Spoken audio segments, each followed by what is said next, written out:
தெரிஞ்சுது வாழ்க்கை என்னன்றது. எவ்வளோ கஷ்டம், எவ்வளோ பிரச்சனை, எவ்வளோ ப்ராப்ளம், எவ்வளோ துன்பம். ஃபேமிலி நம்ம ஃபேமிலியை விட்டுருங்க. இப்போ பசங்க புரிஞ்சிக்கிற பசங்களா இருந்தா ஓகே, பிரச்சனை கிடையாது. புரிஞ்சிக்காத பசங்களா இருந்தா கஷ்டம். யாருக்கா இருந்தாலும் எந்த பெற்றவங்க பேரண்ட்ஸ்க்கா இருந்தாலும் கஷ்டம் தான். என்ன சொல்றீங்க?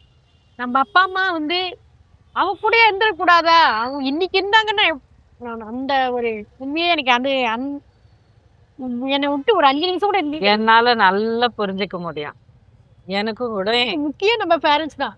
பேரண்ட்ஸ், அதுலயும் அம்மா வந்து எனக்கு உயிரின உயிர். ஏன்னா வந்து அவங்க நம்மள பார்த்த மாதிரி நம்மள இனிமே யாருமே பார்க்க மாட்டாங்க. கோடிக்கணக்கில் கூப்பிட்டாலும் நம்மள பார்க்க மாட்டாங்க. ஆனா ஒரு விஷயம் நான் வந்து என்னுடைய புரிதல்ல நான் சொல்றேன். கண்டிப்பா நம்மளால குழந்தைங்களா இருக்கிற நம்ம எப்பவுமே பெத்தவங்களை தாண்டி தான் நம்ம வாழணும். அதுதான் நியாயம், அதுதான் வாழ்க்கை. ஆமா. அப்படிப்பட்ட ஒரு நிலையில உங்க பேரண்ட்ஸுக்கு வந்து நீங்க எப்படியெல்லாம் நீங்க சேவை பண்ணணுமோ, எப்படியெல்லாம் நீங்க பாத்துக்கணுமோ, எவ்வளவு அன்பு கொடுக்கணுமோ நீங்க பண்ணிருக்கீங்க. உங்க கடமையை வந்து நீங்க பூர்த்தி செஞ்சிருக்கீங்க. கண்டிப்பா செஞ்சு. அது ரொம்ப பெரிய விஷயமா, ரொம்ப பெரிய விஷயம். என்ன கேட்டீங்கன்னா அதுதான் எனக்கு கொஞ்சம் நிம்மதியா என்ன தூங்க விடுது. கடைசி வரைக்கும் என்னுடைய எங்க அம்மா அப்பா வந்து எவ்வளவு எல்லாம் பண்ணி காப்பாற்ற முடியுமோ நான் பண்ணியிருக்கேன் அப்படிங்கிறது ஒரு பெரிய மன நிம்மதி.